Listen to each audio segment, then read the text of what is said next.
और चलिए अब आपको दिखाते हैं देश और दुनिया की 20 बड़ी खबरें। आम आदमी पार्टी के नेता और पूर्व पार्षद हसीबुल हसन पार्टी के खिलाफ टावर पर चढ़े। एमसीडी चुनाव में टिकट न मिलने से नाराज आप नेता ने शास्त्री पार्क मेट्रो के सामने हाई टेंशन टावर पर चढ़कर काफी देर तक हंगामा किया, जिसके बाद घटना की जानकारी मिलने पर पहुंची पुलिस ने आप नेता को नीचे उतारा। वहीं राजस्थान के उदयपुर में ओडा पुल के पास रेलवे लाइन क्षतिग्रस्त हो गया। पटरी के बीच लगी लोहे की प्लेट भी उखड़ी हुई थी, साथ ही कई जगहों से नट बोल्ट भी गायब मिले। बताया गया कि इस रेल लाइन को विस्फोट करके उड़ाने की कोशिश की गई थी। बताया यह भी गया कि देर रात ग्रामीणों ने पुल पर धमाके की आवाज सुनी थी। फिलहाल यह आतंकी घटना है या नहीं, इस बात की पुष्टि अभी तक नहीं हो पाई है।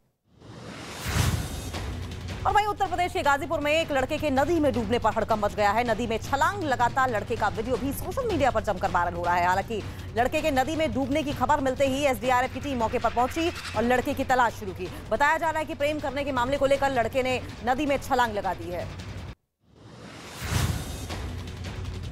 और वहीं दक्षिण भारत के कई राज्यों में भारी बारिश का अलर्ट जारी कर दिया गया है। आपको बता दें कि तमिलनाडु में चेन्नई, मयिलादुथुरई समेत कई राज्यों में बारिश से बुरा हाल है। घर से बाहर निकलने वालों को भारी दिक्कतों का सामना करना पड़ रहा है और इसके साथ साथ लोगों के घरों में भी पानी भर गया है। पूरा का पूरा इलाका टापू में तब्दील हो चुका है और तब्दील होने के बाद आम जनजीवन पूरी तरीके से अस्त व्यस्त हो गया है।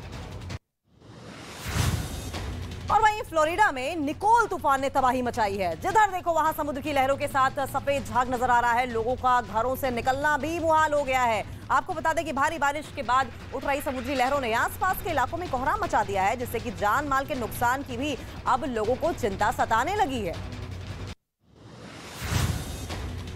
और वहीं चीन के कई प्रांतों में जबरदस्त बर्फबारी हुई है, जिसके बाद वहां मौसम विभाग की तरफ से खतरे की चेतावनी जारी कर दी गई है। वहीं लगातार हो रही बर्फबारी से कई इलाकों में तापमान माइनस में पहुंच गया है, जिसकी वजह से ठंड बढ़ गई है। वहां से सामने आए एक वीडियो में चारों तरफ सिर्फ और सिर्फ बर्फ दिखाई दे रही है, जिसमें बड़ी बड़ी इमारतें और पेड़ बर्फ से ढके नजर आ रहे हैं, जिसकी वजह से कई हाईवे भी बंद हो गए हैं। तो वहीं जम्मू कश्मीर के अनंतनाग में गैर कश्मीरी मजदूरों पर एक बार फिर आतंकी हमला हुआ। आतंकियों की फायरिंग में 2 मजदूर जख्मी हुए, जिन्हें अस्पताल में भर्ती कराया गया है। बताया गया कि अनंतनाग में अचानक आतंकियों ने गैर कश्मीरी मजदूरों को टारगेट करके फायरिंग शुरू कर दी, जिसमें दोनों बुरी तरीके से जख्मी हो गए। हमले के बाद सुरक्षा बलों ने इलाके की घेराबंदी कर दी है और सर्च ऑपरेशन जारी है। और वहीं छत्तीसगढ़ के सुकमा में सेना ने नक्सलियों की बड़ी साजिश को नाकाम कर दिया है। सुरक्षा बलों ने छत्तीसगढ़ तेलंगाना सीमा के पास चेरला इलाके में 15 किलो आईडी को नष्ट कर दिया, जिसका वीडियो भी अब सामने आया है। बताया गया कि पेट्रोलिंग करने वाली टीम को निशाना बनाने के लिए नक्सलियों ने यह आईडी वहां पर लगाया था, जिसे पहले ही नष्ट कर दिया गया है। और वहीं महाराष्ट्र पुलिस की ठाणे अपराध शाखा ने नकली नोट छापने वाले गैंग का भंडाफोड़ किया है। पुलिस ने अपराधियों के पास से भारी मात्रा में 2000 के जाली नोट बरामद किए। पुलिस के मुताबिक 8 करोड़ रुपए के 2000 के जाली नोट जब्त किए गए हैं। आपको ये बता दें कि नोटों को बाजार में उतारने की तैयारी चल रही थी।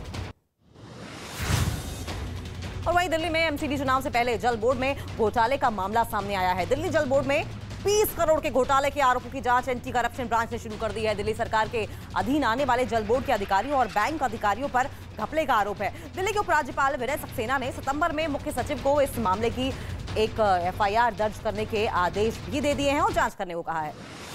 और वहीं बिहार के बेगूसराय में एक टीचर पर छात्रा को पीटने के गंभीर आरोप लगे हैं। घटना की जानकारी लगते ही गांव के लोग भड़क गए। आम लोगों के साथ ही पंचायत सदस्यों ने आरोपी के खिलाफ कड़ी कार्रवाई की मांग की है और स्कूल के गेट पर ही हंगामा करने लगे। वहीं पीटने की वजह से छात्रा की हालत गंभीर बनी हुई है, जिसके बाद उसे सदर अस्पताल में भर्ती किया गया, जहां उसका इलाज चल रहा है।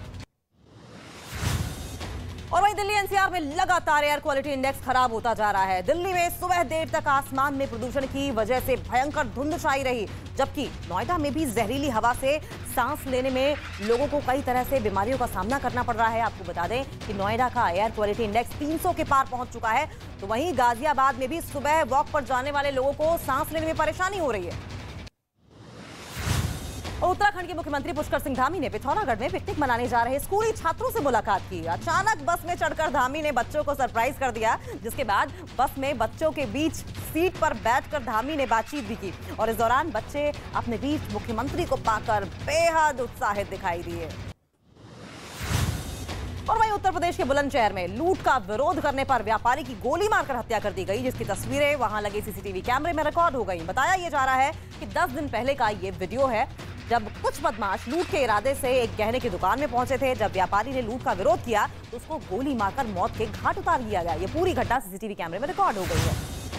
मुंबई के पुणे हाईवे पर दिखा रफ्तार का कहर, जिसकी वजह से एक आदमी की मौत हो गई। असम में एक तेज रफ्तार गाड़ी हाईवे के साइड में बने खेतों में जा गिरी, जिसके बाद आसपास के लोगों में अफरा तफरी मच गई और इस दौरान एक आदमी इसकी चपेट में भी आ गया और उसकी मौत ही हो गई मौके पर ही, जबकि गाड़ी का ड्राइवर भी गंभीर रूप से घायल बताया जा रहा है। वहीं जम्मू कश्मीर के श्रीनगर में पुलिस ने एक आदमी को गिरफ्तार कर लिया है, जिसका एक शादी समारोह के दौरान गोलीबारी करने का वीडियो भी सामने आया है, जिसमें आरोपी ने एक के बाद एक बंदूक से 7 राउंड फायरिंग की। वीडियो में ये दिखाई दिया कि शादी समारोह के दौरान आतिशबाजी हो रही थी और इस बीच एक आदमी ने अपनी लाइसेंसी पिस्तौल निकाली और आसमान की तरफ फायरिंग करनी शुरू कर दी। आरोपी की पहचान मोइन खान के रूप में की गई है। और वहीं चीन की हथियार बनाने वाली कंपनी ने मशीन गन से लैस रोबोट कुत्ते का वीडियो भी जारी किया है, जिसे ड्रोन के जरिए कहीं भी ले जाया जा सकता है और जंग में इस्तेमाल किया जा सकता है। चीन की प्राइवेट सैन्य कंपनियों ने एक भयानक नमूना दिखाया, जिसमें रोबोट डॉग पर एक मशीन गन फिट की गई, जिसे ड्रोन के जरिए दुश्मन तक पहुंचाया जा सकता है। इसका वीडियो जारी किया गया। और रूस के नए सैनिकों को ट्रेनिंग दी जा रही है। रूस यूक्रेन युद्ध में हथियारों के साथ ही मनोवैज्ञानिक दबाव बनाने की भी कोशिश की जा रही है। रूस ने नए जवानों की ट्रेनिंग का वीडियो जारी किया है, जिसमें वो टैंक से गोले दागने और आपस में तालमेल बनाने की प्रैक्टिस करते दिखाई दिए। यहाँ सेना में शामिल हुए आम लोगों को ट्रेनिंग लेते हुए दिखाया गया। ये लोग रूस के शक्तिशाली T-80 और T-72 टैंक से दुश्मन पर वार करते दिखे। और वहीं रूस के खेरसोन से जाने के बाद से यूक्रेनी जनता सड़कों पर उतरकर अपनी खुशी का इजहार कर रही है। लोग सैनिकों को गुलदस्ते भेंट कर रहे हैं और गले लगकर खेरसोन को मुक्त कराने के लिए उन्हें बधाई भी देते हुए दिखाई दिए। खेरसोन की सड़कों पर जश्न का नजारा दिखाई दिया। यूक्रेन का झंडा लिए लड़के लड़कियां डांस भी करते नजर आए।